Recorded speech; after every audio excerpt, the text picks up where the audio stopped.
नमस्कार। मैं नेमीचंद गर्ग, एसपी के गवर्नमेंट कॉलेज जैसलमेर।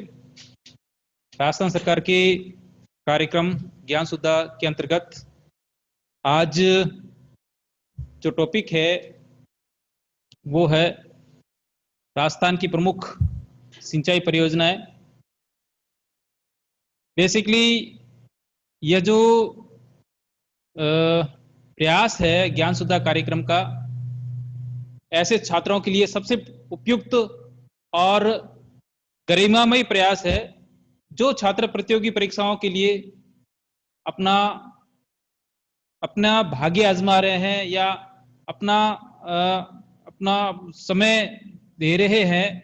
तो उन छात्रों के लिए यह ज्ञान सुधा कार्यक्रम एक सबसे महत्वपूर्ण और एक उपयोगी आयाम है, जिससे हर एक विषयों के बारे में आप आसानी से पढ़ सकते हैं, सीख सकते हैं। और इस प्लेटफॉर्म पर जो अधिकतम जो व्याख्यान आ रहे हैं, सब मुख्यतः श्रेष्ठ व्यक्तियों और राजस्थान सरकार के जो चुने हुए, जिसे कहते हैं क्रीम, उनके द्वारा आपके सामने इस प्रकार के व्याख्यानों को प्रस्तुत किया जा रहा है।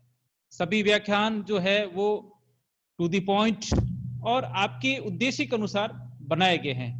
तो इसी क्रम में जो मेरा व्याख्यान है वो है राजस्थान की प्रमुख सिंचाई परियोजनाएं, इससे संबंधित है। और इसमें जो मुख्यतः जो बिंदु या निर्धारित किया गया है या क्यों है राजस्थान में सिंचाई की आवश्यकता किस लिए है, इस बिंदु को देख, और राजस्थान में कौन कौन सी परियोजनाएं हैं, किस परियोजना का कितना योगदान है, और कौन सी परियोजनाएं किस किस स्थानों पर और किन किन जिलों को लाभान्वित करती है, उनका नाम है वह और उनका वर्गीकरण है, और उसके अनुसार आगे हम लोग उसको अध्ययन करेंगे। बेसिकली जो यह टॉपिक है सिंचाई परियोजना, ध्यान में रखने की बात यह है कि जल का जो अधिकांश हिस्सा है वो समुद्रों में है, और केवल मात्र कुछ ही, जिसे कहते हैं 3% के रूप में जो जल है वो जल है वह मीठा जल है, या उसे उपयोग में लाने वाला जल है। वो चाहे आपके हिमानी के रूप में रहे, या आपके भूमिगत रूप में रहे, या सरफेस के रूप में, या धरातल पर किसी भी रूप में, चाहे वो नदी के रूप में हो, झील के रूप में हो, या अन्य किसी जो भी प्राकृतिक जल स्रोत है, उस जल स्रोत के रूप में वह इकट्ठा रहे, वही जल है वो अपने काम के लिए उपयुक्त माना जाता है। और इसीलिए कहा है कि यदि जल का हमें संरक्षण करना है तो जल का हमें संरक्षित करना चाहिए, क्योंकि यह ऐसा है जिसे वापस न तो बनाया जा सकता है नहीं। तो इसी संदर्भ में मैं आगे चलता हूं कि भारत में औसत जल जो उपलब्धता है वो 1869 बिलियन क्यूबिक मीटर है, और इस जल का 60% जो भाग है वो सतही रूप में है, और शेष है वो 80% भाग है। और इस सतही जल का भी 80% भाग है हिमालय व प्रायद्वीपीय भाग से निकलने वाली नदियों के द्वारा प्राप्त होता है। राजस्थान के संदर्भ में जल की स्थिति का आकलन करें तो राजस्थान देश का सबसे बड़ा राज्य है, और परंतु राज्य होने के साथ साथ यहाँ का यदि हम लोग भौगोलिक या फिजिकल स्वरूप देखें तो राजस्थान का 61% भाग तो है मरुस्थल है, शेष जो भाग है वो पर्वतीय और पठारी है, केवल 9% भाग है वो कृषि योग्य मैदानी क्षेत्र है। और यहाँ पर राजस्थान भारत के एक संपूर्ण जल का 0.1% हिस्सा रखता है। यदि हम लोग इस अपवाह तंत्र और वर्षा के जल की प्राप्ति स्थलों के अभाव में, साथ ही यहाँ पर सदाबहानी नदियों का अभाव है, अल्प वर्षा होती है, और अल्प वर्षा होने के साथ साथ वर्षा का असमान वितरण भी है। तो इन सभी कारणों के कारण हमें राजस्थान में जो जल का संरक्षण करने के लिए बहुत हर एक राज्यों ने अपने अपने स्तर पर चाहे छोटे छोटे बांध बनाए हैं और छोटे छोटे स्तर पर काम भी किए हैं। और इसी और क्योंकि यहाँ पर पेयजल की समस्या ठेठ से रही है, क्योंकि अधिकांश डेजर्ट है, तो डेजर्ट में पेयजल अपने आप में एक महत्वपूर्ण प्रक्रिया है। तो इस पेयजल के लिए स्थानीय स्तर पर बांध है, कुएं है, बावड़ी है, या इस प्रकार के इन्होंने प्राचीन समय में भी यहाँ पर डेवलप की है। तो यह एक भौगोलिक पर्यावरण ही ऐसा है कि इसके लिए यहाँ का पानी का संरक्षण बहुत आवश्यक है। यदि राजस्थान का हम लोग भारत की संदर्भ में देखें तो ये पूरा का पूरा भाग है, वो देख लीजिए, इंडियन डेजर्ट, ग्रेट डेजर्ट है, फिर अरावली है, फिर ये आपके हाड़ौती का पठार, पूर्व का मैदान, ये पूरा का पूरा भाग है इस प्रकार से। दूसरी कंडीशन आ रही है कि यहाँ पर जो दशाएं हैं, जो आपकी क्लाइमेटिकल दशाएं हैं, वो बहुत ही अपने आप में एक विचित्र कंडीशन स्पष्ट करती है कि अधिकांश जो हिस्सा है वो थार के अधीनस्थ है, और यहाँ पर संपूर्ण वर्षा होती है वो 30 सेंटीमीटर से भी कम होती है, और जो शेष भाग है वो 39.83% भाग है, वहां पर जो वर्षा हो रही है वो 30 से 50 सेंटीमीटर होती है। केवल हाड़ौती का पठार है वह एक ऐसा भाग है जहां पर वर्षा का जो दर है वो 80 से 100 सेंटीमीटर तक है।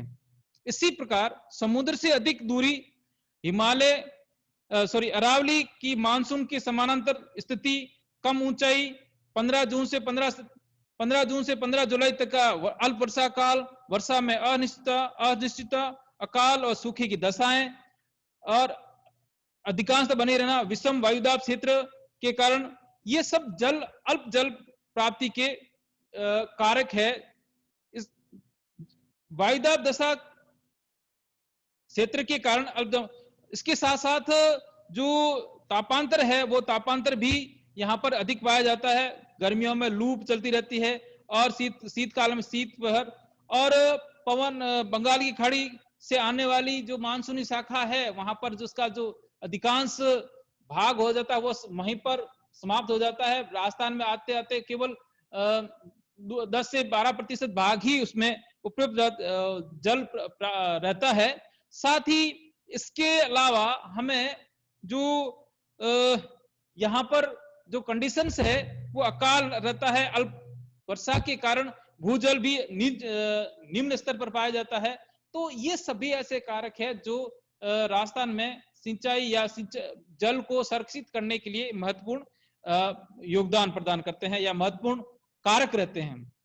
और इसी का मैंने आपके यहाँ पर मैंने पीपीटी में दे भी रखा है कि जो वर्षा का आपके सामने ये जो वर्षा है, तो ये वर्षा का जो रूप है वो इस प्रकार से है कि ये देख लीजिए कि जैसे जैसे हम लोग पश्चिमी राजस्थान की तरफ जाएंगे, वर्षा का जो है वो वर्षा धीरे धीरे कम होती जा रही है। और यदि डिस्ट्रिक्ट वाइज इसका एनुअल देखें तो एक मैंने डाटा लिया 1980 से 2009 तक के लिए, तो जो डेजर्ट की डिस्ट्रिक्ट्स है वहां पर वर्षा कम हो रही है, और जो पहाड़ी क्षेत्र के या पठारी क्षेत्र के भाग है वहां पर वर्षा का रेशियो ज्यादा है। तो नेचुरली ये डिपेंड करता है कि हाइट को भी प्रभावित कर रहा है, यहाँ पर समुद्र से दूरी को भी प्रभावित कर रहा है, और अल्पकालिक वर्षा भी आ रही है और समुद्र से दूरी भी है।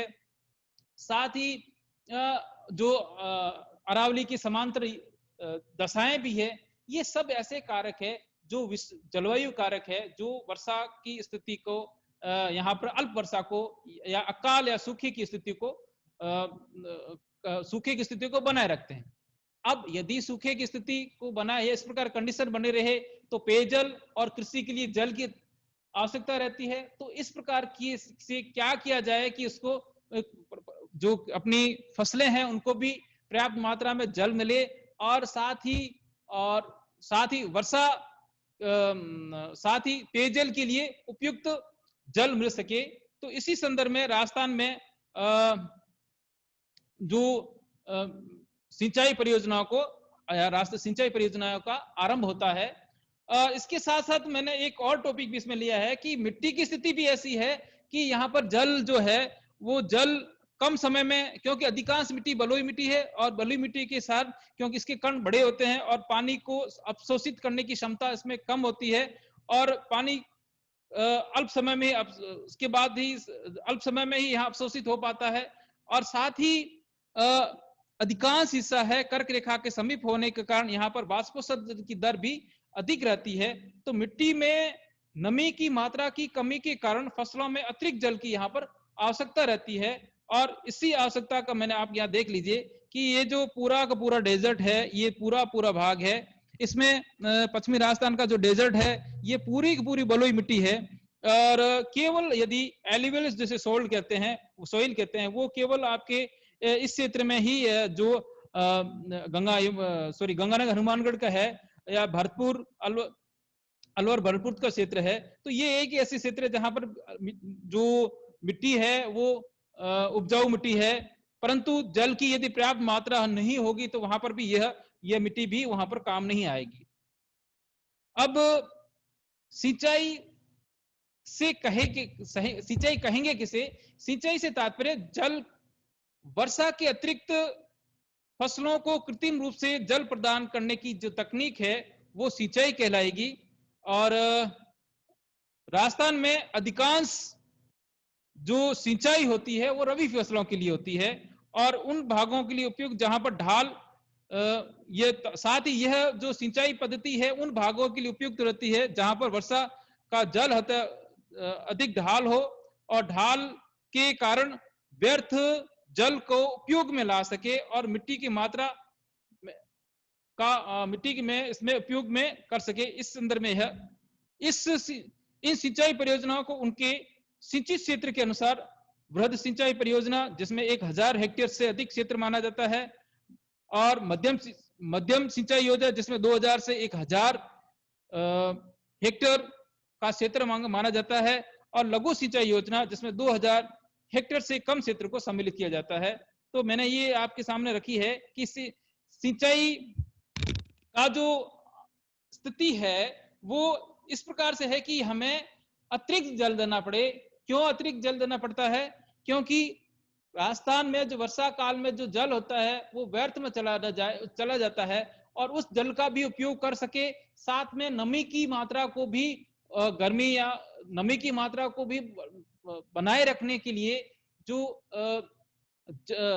अतिरिक्त या कृत्रिम रूप से जल दिया जाए। अब कृत्रिम रूप से जल देने का तरीका आप कुछ भी हो सकता है, वो चले आपके भूमिगत जल का उपयोग करें या सतही जल का उपयोग करें, ये दोनों हो सकते हैं। परंतु यहां जो मुख्य बिंदु आ रहा है कि वर्षा के अतिरिक्त कृत्रिम रूप से, अब वर्षा के अतिरिक्त कृत्रिम रूप स्वतः ही आ जाएगा कि वर्षा काल के छोड़कर जो शेष महीने हैं जो रबी की फसलों के लिए ही काम आएंगे, तो रबी की फसलों के लिए ही अधिकांशतः सिंचाई उपयोग में लाई जाती है। अब मैंने यहाँ पर सिंचाई का वर्गीकरण भी कर दिया है। 1000 हेक्टेयर से अधिक क्षेत्र का सिंचाई, फिर 10,000 हेक्टेयर से अधिक वाला बृहद सिंचाई योजना, फिर 2000 से 10,000 हेक्टेयर मध्यम सिंचाई योजना और 2000 से कम जो हेक्टेयर की है वो लघु सिंचाई योजना के नाम से जानी जाती है। अब इन सिंचाई योजनाओं का जो क्या उद्देश्य रहता है, तो सामान्यतः जो भी सिंचाई योजना होती है वो मुख्य बहुउद्देश्य होती है। उसका उद्देश्य बहुत सारे होते हैं, जैसे एक ही उद्देश्य नहीं होता है कि केवल सिंचाई करना है। इसके साथ साथ यह जो अधिकांश सिंचाई योजना है इनका जो मुख्य उद्देश्य रहता है पेयजल आपूर्ति, बाढ़ व मिट्टी के अपरदन को रोकना, विद्युत का उत्पादन, वर्षा का प्रबंधन व संरक्षण तथा कृषि, पेयजल एवं आर्थिक विकास जैसे कारकों को सम्मिलित करके यह बहुउद्देशीय परियोजनाओं का निर्माण किया जाता है और से उसको इंप्लीमेंट किया जाता है। भारत में इन परियोजनाओं का संचालन राज्य व केंद्र सरकारों के द्वारा किया जाता है। केंद्र सरकार के द्वारा जो राजस्थान में क्या जो प्रमुख सिंचाई योजना है, जैसे भाखड़ा नागल बांध योजना, रिहिंद परियोजना, दामोदर परियोजना, हीराकुंड परियोजना, कोसी परियोजना, टिहरी परियोजना और कुछ राज्यों की भी कुछ परियोजना जिसमें राजस्थान की है, जैसे चंबल परियोजना, राजस्थान और मध्य प्रदेश दोनों की परियोजना है। नागार्जुन सागर है परियोजना, वो आंध्र प्रदेश की है, स्वतः केवल राज्य का अधिकार है। तुंगभद्रा परियोजना है वो आंध्र प्रदेश वो कर्नाटका की है। सरदार सरोवर है वो राजस्थान, गुजरात और मध्य प्रदेश की है। मयूराक्षी तथा फरक्का ये पश्चिम बंगाल की है। तो यहाँ पर जो मैं बात कर रहा हूं कि यह जो परियोजनाएं है वो राज्यों के अधीनस्थ भी संचालित की जाती है और केंद्र सरकार के अधीनस्थ भी संचालित की जाती है, पर वो उन पर डिपेंड करता है कि जो केंद्र सरकार की होती है वहां उसका समान हिस्सा राज्यों को भी दिया जाता है और राज्यों की जो होती है उन राज्य अपना बेनिफिट लेते हुए अन्य अन्य कार्यों को भी करते हैं। ये मल्टीपल प्रोजेक्ट है, इसके मैंने कुछ नाम दे रखे हैं, इनके कुछ फोटोग्राफ्स है। मल्टीपल ये वर्ष कितनी जल प्रकार क्षेत्रफल की दृष्टि राजस्थान राज्य देश के कुल सतही जल का 1.16% उपलब्ध जल है और कुल कृषि योग्य भूमि का 2/3 भाग है वो राजस्थान का वो वर्षा पर निर्भर है। तो मतलब ये आप मान के चलिए लगभग 66% भाग है वो अधिकांश वर्षा पर ही निर्भर है। यह मैंने और यहां पर क्लासिफिकेशन कर रखे हैं कि सिंचाई के प्रमुख साधन कौन कौन से हैं और किस प्रकार से सिंचाई की जाती है। मरुस्थल जो सिंचाई के साधन है यहां पर मैंने 3 प्रकार से दे रखे हैं, कुएं एवं नलकूप, नहरें, तालाब, एनीकट, जोहड़। तो ध्यान रखिए कुल सिंचित क्षेत्र का 73.51% है भाग है वो कुएं एवं नलकूप के द्वारा किया जाता है। नहरों के द्वारा जो है 24.44 और तालाब, एनीकट या जोहड़ जिसे कहते हैं उसके द्वारा 2.05% सिंचाई की जाती है। यदि मैं इसमें थोड़े से और डाटा ऐड करूं तो राजस्थान राज्य में सर्वाधिक सिंचाई कुओं और नलकूपों के द्वारा की जाती है और कुओं से जो सर्वाधिक सिंचाई जो की जाती है वो जयपुर जिले में की जाती है और नलकूपों के द्वारा जो सिंचाई की जाती है वो भरतपुर जिले में की जाती है। नहरों द्वारा जो सिंचाई सर्वाधिक है वो गंगानगर जिले में है और तालाबों द्वारा सर्वाधिक सिंचाई की जाती है वो भीलवाड़ा जिले में है। अब राजस्थान के सिंचाई से स्रोतों से राजस्थान में सिंचाई के स्रोतों से संबंधित महत्वपूर्ण तथ्य। राजस्थान राज्य कुल सिंचित क्षेत्र का सबसे अधिक भाग गंगानगर में मिलता है और सबसे कम जो सिंचाई वाला भाग है वो राजसमंद जिले में मिलता है। राजस्थान राज्य के कुल कृषि क्षेत्र में सर्वाधिक भाग पर सिंचाई गंगानगर जिले में होती है और सबसे कम सिंचित क्षेत्र चूरू, जैसलमेर, बीकानेर और जोधपुर जिले में पाया जाता है। राजस्थान राज्य में सिंचित क्षेत्र के अंतर्गत सबसे अधिक भाग गेहूं फसल का आता है और गेहूं के पश्चात राई, सरसों और कपास का आता है। राजस्थान राज्य के दक्षिण पूर्वी भाग में तालाबों द्वारा सिंचाई अधिक होती है। अलवर, भरतपुर, जयपुर, दौसा जिलों के कुछ भाग में एनीकट का निर्माण करके छोटे स्तरों पर सिंचाई की जाती है जिसे जोहड़ पत्ती के नाम से जाना जाता है। और राजस्थान राज्य में जोहड़ पत्ती को लोकप्रिय बनाने का जो श्रेय दिया जाता है वो मैक्सिमम में पुरस्कार विजेता राजेंद्र सिंह को दिया जाता है जिन्हें जोहड़ वाले बाबा के नाम से जाना जाता है। राजस्थान प्रदेश कृषि प्रधान राज्य है। इस प्रदेश के अधिकांश लोग जीवन यापन कृषि पर करते हैं और कृषि विकास पर निर्भर है। राजस्थान के पश्चिमी भाग में मरुस्थल है और मानसून की अनिश्चितता के कारण कृषि मानसून का जुआ जैसी कई बार चरितार्थ होती है। वर्षा आधारित क्षेत्रों में भूमि की नमी को संरक्षित रखकर की जाने वाली खेती को शुष्क कृषि कहते हैं। और ये तो कुछ ऐसे बिंदु जिसके मैंने इसके संदर्भ में जो प्रश्न है उसी संदर्भ में आ सकते हैं। अब राजस्थान की प्रमुख सिंचाई परियोजनाएं, बहुउद्देशीय सिंचाई परियोजनाएं, वृहद सिंचाई परियोजनाएं, मध्यम सिंचाई परियोजनाएं और लघु सिंचाई परियोजनाएं, ये सिंचाई परियोजनाएं हैं। नोट, इंदिरा गांधी जो नहर है यह सबसे बड़ी महत्वपूर्ण सिंचाई परियोजना है, जबकि बिसलपुर बांध जो है, बिसलपुर बांध परियोजना है वो राज्य की सबसे बड़ी पेयजल परियोजना है। अब राजस्थान की सिंचाई की बहुउद्देशीय परियोजनाएं कौन कौन सी है? एक तो है भाखड़ा नागल बांध परियोजना, व्यास परियोजना, चंबल घाटी परियोजना और माही बजाज परियोजना।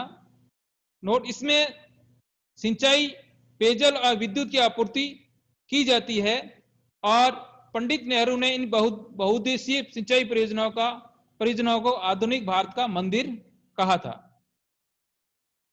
सबसे पहली जो आपके सामने परियोजना आ रही है वो है भाखड़ा नागल परियोजना। 1948 में स्थापित देश की सबसे महत्वपूर्ण परियोजना जो सतलज नदी पर पंजाब, हरियाणा और राजस्थान की संयुक्त परियोजना है। इस परियोजना के बारे में सबसे पहले 1908 में तत्कालीन पंजाब के गवर्नर लुईस डेनेन के मस्तिष्क में विचार आया था और इसको 40 वर्ष बाद बनाया गया। इसकी आधारशिला 17 नवंबर 1955 में तत्कालीन प्रधानमंत्री श्री जवाहरलाल नेहरू ने रखी थी और अमेरिकी बांध निर्माता हार्वेस्ट लोकेम के निर्देशन में 1962 में इसका निर्माण आरंभ होता है और 62 में तक इसका निर्देशन में चली और 2 अक्टूबर 1963 में प्रधानमंत्री नेहरू ने इसे देश को समर्पित किया। इसे नेहरू ने उभरते हुए भारत का नया मंदिर नाम दिया, जिसका उद्देश्य था सतलज और यमुना के मध्यवर्ती भागों में सिंचाई, विद्युत एवं पेयजल की आपूर्ति के साथ साथ आर्थिक विकास एवं बाढ़ रोकने का कार्य करना था। इसमें भाखड़ा नागल बांध जो है वो हिमाचल प्रदेश के बिलासपुर जिले के जंगल मेहदुआ में भाखड़ा नामक स्थान पर कंक्रीट से निर्मित गुरुत्वीय बांध है जो कि 741 फीट ऊंचा तथा 1700 फीट लंबा है। यहां पर सतलज, नंदा देवी की धार और रामगढ़ की धार के बीच में संकड़े गॉर्ज पर से बहती है और वहीं पर इसको बनाया गया है। इस बांध के अतिरिक्त जल के लिए 166 किलोमीटर पर एक झील का नाम दिया, झील को बनाया गया जिसे गोविंद सागर झील कहा गया है। इस बांध से 13 किलोमीटर दूरी पर नागल बैराज की स्थापना की गई है, जहां पर भाखड़ा बांध से प्राप्त जल को नहरों के माध्यम से उपयोग में लिया जाता है। इन बांधों से सिंचाई के लिए भाखड़ा नहर, सरहिंद नहर, नागल नहर, बिस्त दोआब नहर, नरवारा नहरें निकाली गई है। राजस्थान में इस परियोजना से गंगानगर, हनुमानगढ़ जिलों के 2.18 लाख वर्ग हेक्टेयर भूमि पर सिंचाई की जाती है और इस परियोजना में राजस्थान का हिस्सा 15.2% है। ये भाखड़ा नागल बांध है जिसका मैंने पहले ही उसको बता चुका हूं डिटेल्स। बहुउद्देशीय परियोजना 3 मैंने राजस्थान, पंजाब, हरियाणा की है, 15.2% भाग है। 1908 में लुईस डेने के दिमाग विचार आया था, 1948 में इसकी शुरुआत होती है। इसमें 2 बांध जो बनाए हैं, भाखड़ा बांध और नागल बांध, और ये इस प्रकार 1992 ये इसमें और 2 विद्युत संयंत्र भी है, गंगवाल विद्युत संयंत्र, कोटला विद्युत संयंत्र। नागल बांध से सिंचाई निकाले गए, नागल बांध से जो सिंचाई के लिए जो नहरें निकाली गई है वो बारी, बिस्त दोआब और भाखड़ा नहर। नोट, राजस्थान को भाखड़ा नागल परियोजना से पंजाब सरकार राजस्थान के मध्य 1959 में हुए भाखड़ा नागल समझौते के अंतर्गत 15.22% हिस्सा प्राप्त है और भाखड़ा नागल परियोजना से सर्वाधिक सिंचाई हनुमानगढ़ जिले में होती है तथा चूरू, गंगानगर, हनुमानगढ़, सीकर, झुंझुनू से बीकानेर जिलों को विद्युत प्राप्त होती है। ये तो है भाखड़ा नागल का। फिर आते हैं व्यास परियोजना। यह परियोजना पंजाब, राजस्थान, हरियाणा राज्यों की संयुक्त परियोजना है। इस परियोजना में व्यास नदी पर, जो कि हिमाचल प्रदेश में पंडो व पोंग 2 बांध बनाए गए हैं। इस परियोजना के प्रथम चरण में व्यास बांध, प्रथम चरण बांध, व्यास लिंक तथा विद्युत गृह का निर्माण किया गया है। द्वितीय चरण में व्यास नदी पर पोंग बांध और आईजेएनपी को इस बांध से आईजेएनपी को जो जल की आपूर्ति बनाए रखने में मदद मिलती है। तीसरी आती है चंबल घाटी परियोजना। यह राजस्थान और मध्य प्रदेश की संयोग से संयुक्त परियोजना है, जो राजस्थान की सबसे बड़ी नदी, राजस्थान की सबसे बड़ी सदावाहिनी नदी पर यह परियोजना है। इस नदी जो चंबल नदी है वो विंध्याचल के जनापाव नामक स्थान से निकलकर चंबल नदी पर स्थापित यह परियोजना है, जो इसका आरंभ होता है 1953 में और इसकी आधारशिला रखी जाती है 1943 में रखी जाती है। और इसमें 965 किलोमीटर लंबे, इस नदी के 965 किलोमीटर लंबे और 88,000 वर्ग क्षेत्र में 3 बांध, 5 बिजली घर तथा 1 सिंचाई अवरोधक बैराज का निर्माण किया गया है।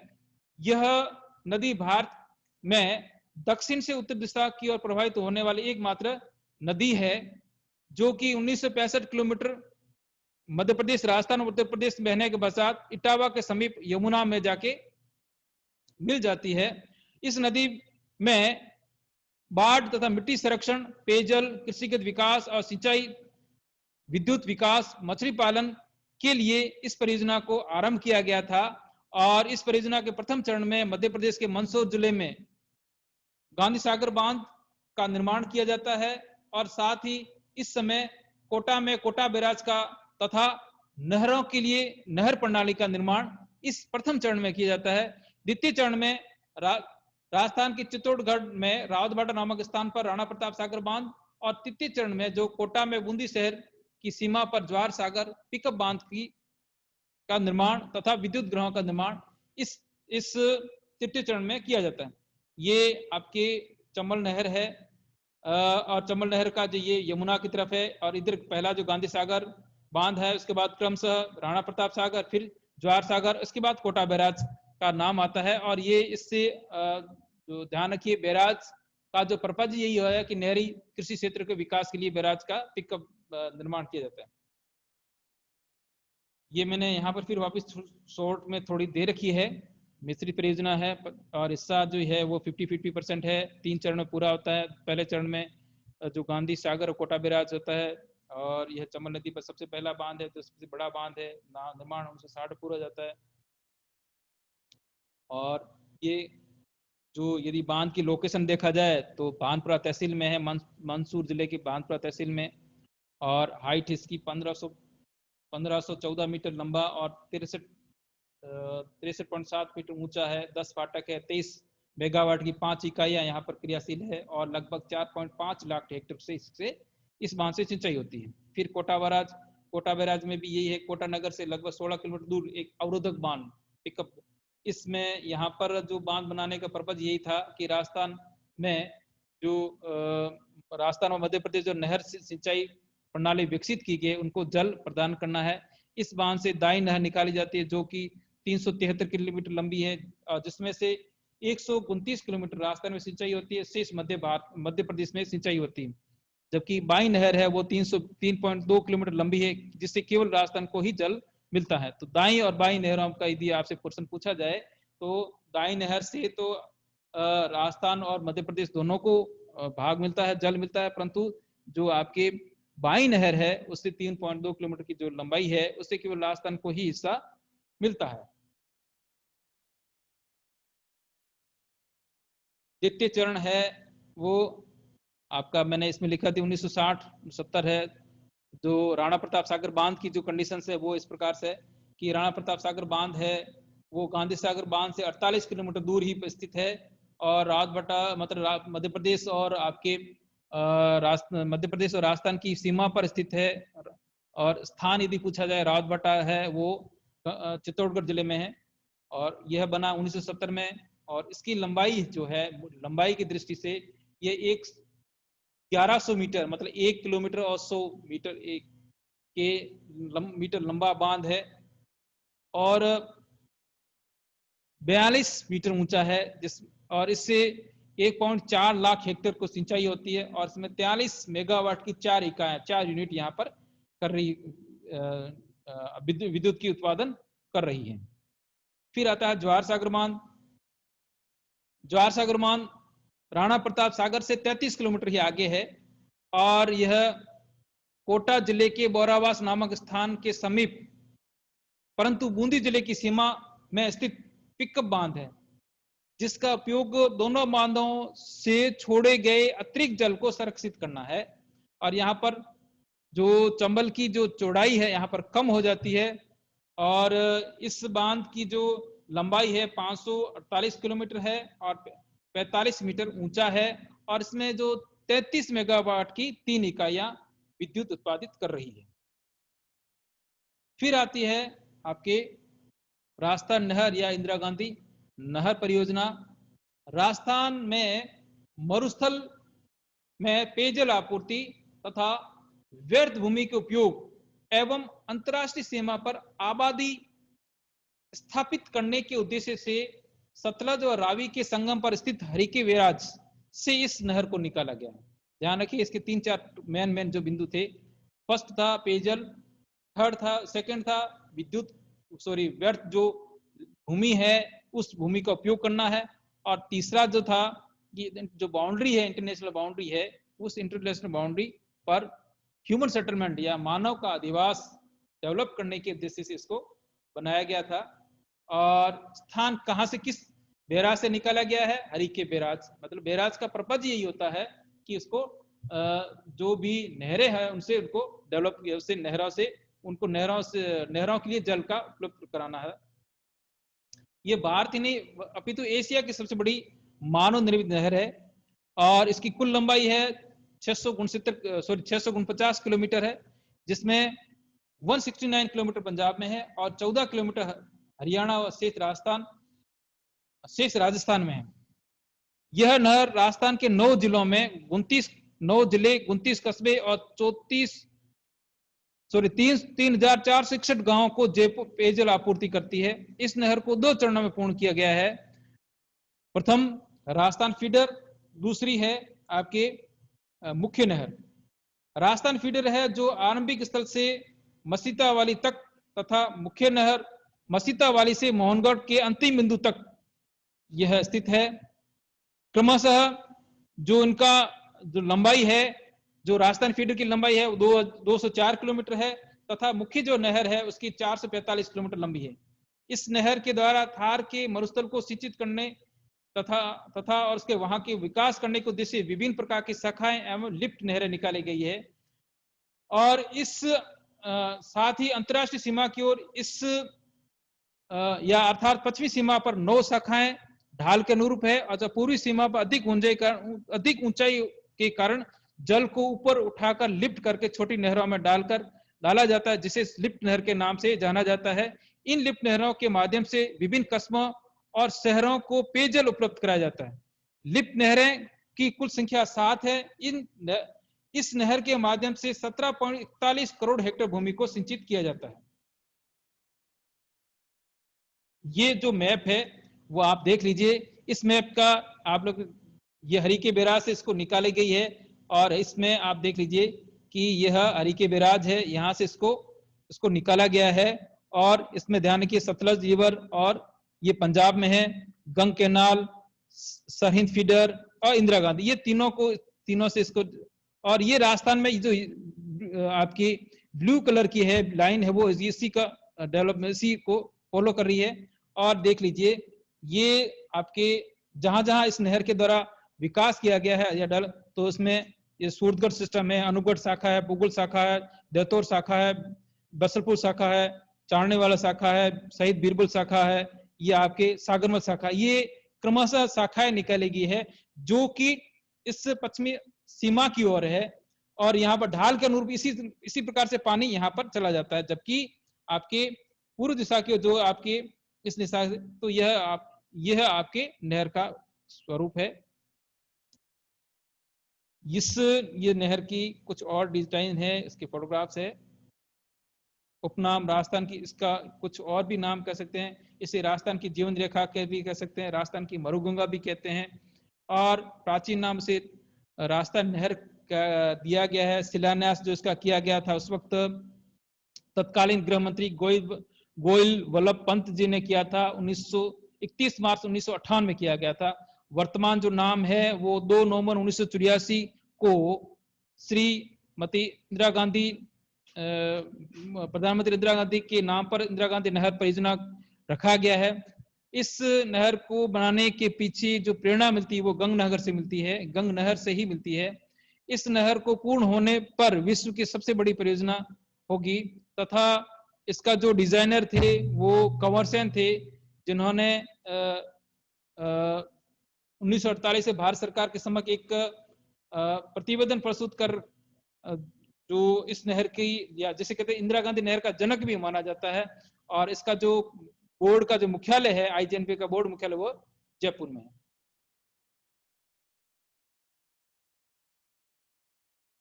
ग्यारह अक्टूबर 1961 को सिंचाई आरंभ हो जाती है, और इसको जब तत्कालीन उपराष्ट्रपति डॉक्टर राधाकृष्णन ने नहर को नोरगदेसर वितरिका में जल प्रवाहित किया था, और इस नहर का निर्माण मुख्य उद्देश्य रावी व्यास नदियों के जल में राजस्थान को आवंटित 86 लाख घन फीट को जल का उपयोग में लेना था।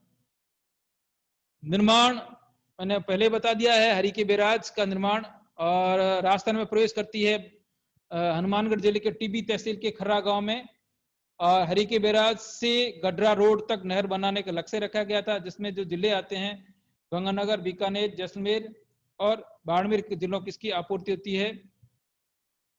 आईजीपी नहर का कुल 30% भाग वो सिंचाई लिफ्ट नहरों से होता है, और 70% भाग है वो शाखाओं के माध्यम से सिंचाई की जाती है। आईजीएनपी के द्वारा 8 जिलों में हनुमानगढ़, गंगानगर, चूरू, बीकानेर, जोधपुर, नागौर, जैसलमेर, बाड़मेर में सिंचाई हो रही है, और सर्वाधिक क्षेत्र वो जैसलमेर और बीकानेर हैं। ये इनकी शाखाएं हैं। इनका नया नाम भी है, ये देख लीजिए, गंदेली साहिबा, जिसे वर्तमान में चौधरी कुंभाराम नहर कहते हैं, फिर बीकानेर लूणकर लिफ्ट, जिसे कंवर से लिफ्ट कहते हैं, गजनी लिफ्ट, पन्नालाल बारूपा लिफ्ट कहते हैं। ये इनकी लिफ्ट नहरों के नाम है, और इनके पहले ये बांगरसर नहर, फिर कोराज लिफ्ट नहर।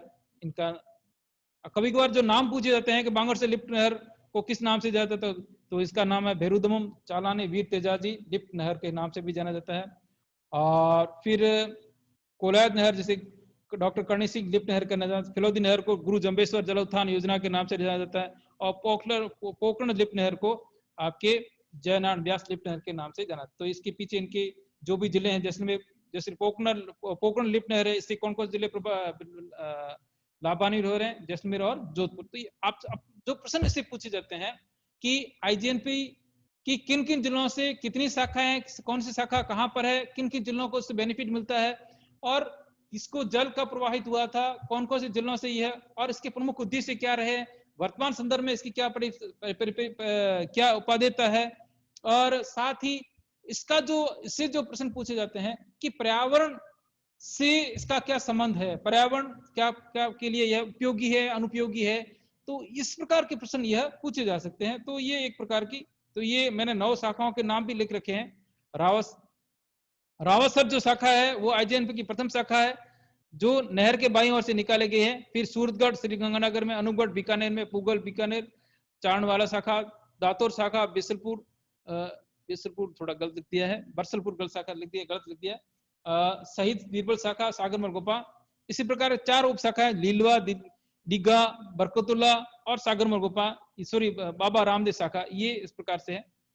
फिर है आईजीएनपी से जो पेयजल उपलब्ध हो सकेगा, ये अपने जिले हैं 8, हनुमानगढ़, गंगानगर, बीकानेर, जैसलमेर, बाड़मेर, नागौर, चूरू, जोधपुर और झुंझुनू को पेयजल उपलब्ध हो सकेगा, तथा 18.36 लाख हेक्टेयर भूमि को सिंचाई मिलेगी। आईजीएनपी की जो जल में मतलब इस नहर में कंटिन्यूटी बनाए रखने के लिए जो बांध है उपयुक्त, पहला है व्यास सतलज नदी पर बांध है, फिर व्यास नदी पर पोंग बांध है, और व्यास नदियों के संगम पर मधुपुरा स्थान पर एक लिंक नहर का भी निर्माण किया। तो ये उपाय किए गए हैं। ये इसका मैंने डायग्राम को जो बना के रखा है, ये अपने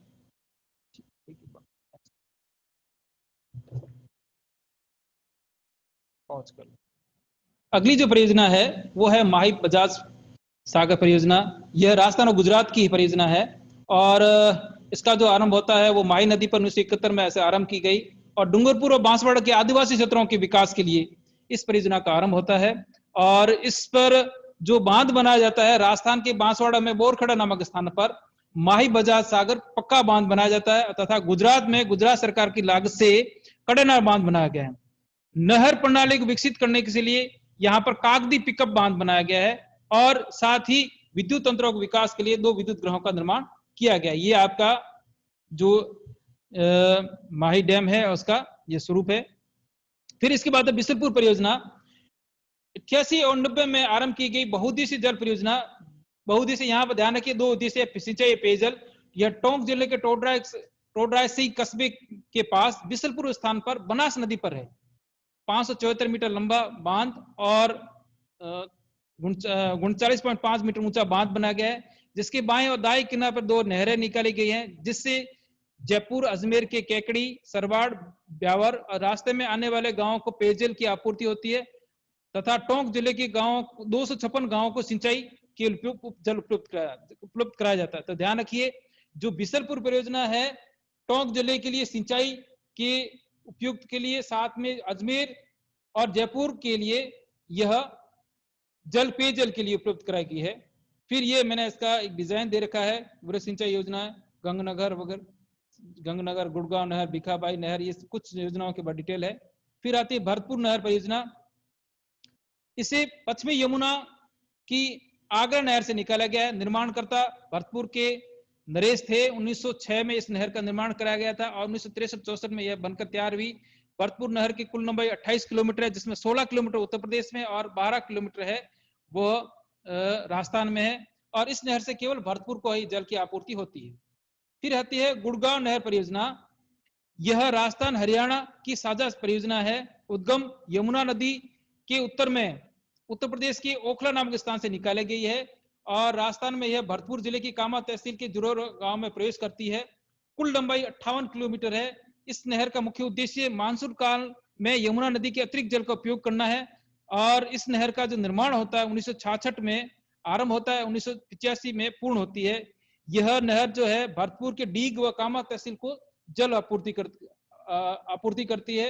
वर्तमान समय में इस नहर गुड़गांव नहर को यमुना लिंक परियोजना से भी जोड़ा जाएगा परियोजना। फिर है भिखाबाई सागवाड़ा माही नहर परियोजना। यह माही नदी पर साइफन का निर्माण कर नहर निकाली गई है। यह डूंगरपुर जिले के सागवाड़ा क्षेत्र में नहर डेवलप करने के लिए बनाई गई है और इसे 2002 में केंद्रीय जल आयोग ने इसकी स्वीकृति प्रदान कर दी है और इससे लगभग 21,000 हेक्टेयर क्षेत्र में सिंचाई उपलब्ध होगी। इस नहर का वर्तमान नाम जो रखा गया है स्वतंत्र सेनानी भिखाबाई भील के नाम से इस परियोजना को जाना जाता है। जाखम बांध परियोजना। यह परियोजना 1962 में आरंभ होती है। इसका जो निर्माण स्थल है वह चित्तौड़गढ़ प्रताप मार्ग पर अनूपपुरा गांव में और राजस्थान का सबसे ऊंचाई पर स्थित बांध है और इस बांध की ऊंचाई है 81 मीटर है। इस परियोजना से प्रतापगढ़, चित्तौड़गढ़ और बांसवाड़ा के आदिवासी कृषकों को लाभ देने के लिए इस परियोजना को आरंभ किया गया था और 1968 में शुरू होती है। 1986 में से जल प्रवाहित होता है और 1997-98 में यह पूर्ण हो जाती है। फिर है राजीव गांधी सिद्धमुख नोहर परियोजना। यह 5 अक्टूबर 1989 में राजीव गांधी ने हनुमानगढ़ के भद्रा तहसील के समीप भिरानी नामक गांव में इसका शिलान्यास किया था और इसका मुख्य उद्देश्य रावी व्यास नदियों के अतिरिक्त जल को उपयोग में लेना था और इसके लिए बाखड़ा मुख्य नहर से 275 किलोमीटर लंबी नहर का निर्माण किया गया है और इस परियोजना का जो आर्थिक सहायता मिलती है वो यूरोपियन आर्थिक समुदाय से प्राप्त होती है। इस नहर परियोजना से भादरा, नोहर, ये 2 हनुमानगढ़ तहसीलों और चूरू और सहवा, ये तारानगर और सहवा चूरू की तहसीलों को लाभ मिलेगा। 12 जुलाई 2002 को इसका जो लोकार्पण किया गया और इस परियोजना के लिए जो पानी है वो बाखड़ा नागल हेड वर्क से लाया जाता है। ये इसका डिजाइन है। फिर है गंग नहर, जिसे बीकानेर नहर के नाम से भी जाना जाता है। इस नहर को पंजाब के फिरोजपुर से हुसैनी कला नामक स्थान से सतलज नदी से निकाला गया है। निर्माण करता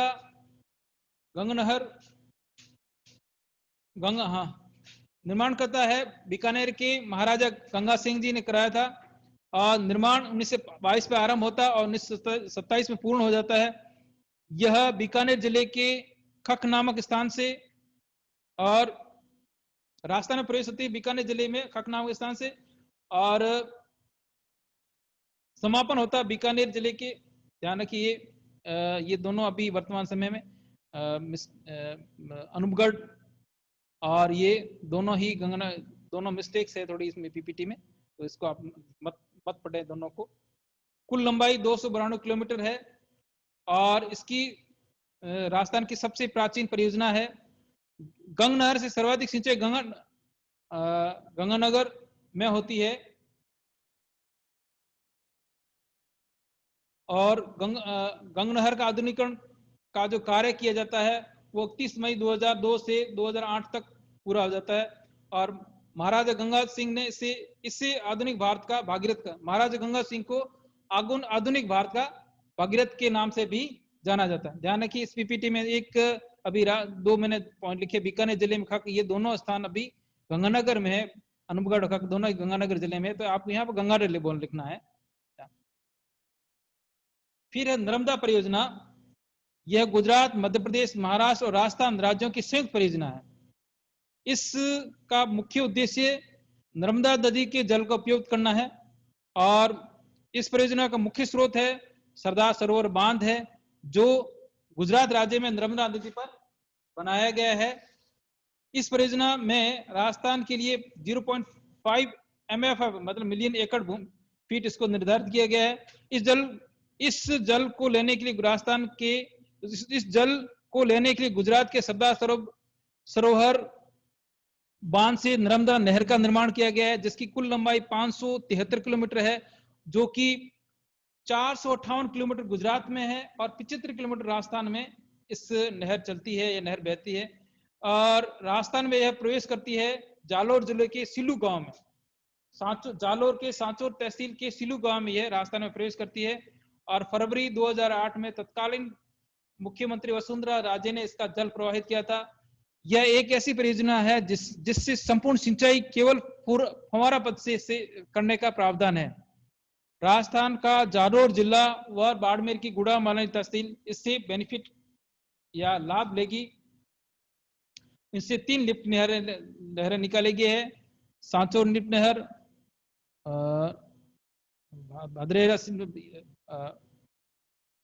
भादरेड़ा लिफ्ट नहर। ये अगली जो छोटी छोटे और परियोजनाएं हैं वो है जाखम परियोजना, जो जाखम नदी पर चित्तौड़गढ़, उदयपुर तथा प्रतापनगर के आदिवासी क्षेत्रों के लिए अनुपुरा में जाखम बांध बनाया गया है, जो 13 किलोमीटर दूर नागरिया गांव में पिकअप से नहर प्रणाली का विकास किया गया। दूसरी परियोजना है सोम अंबा कमला, सोम नदी पर बांगड़ क्षेत्र के विकास के लिए इस सोम अंबा कमला बांध का निर्माण किया गया, जिससे डूंगरपुर जिले के आसपुर व उदयपुर की सलुम्बर तहसीलों को सिंचाई की सुविधा उपलब्ध होगी।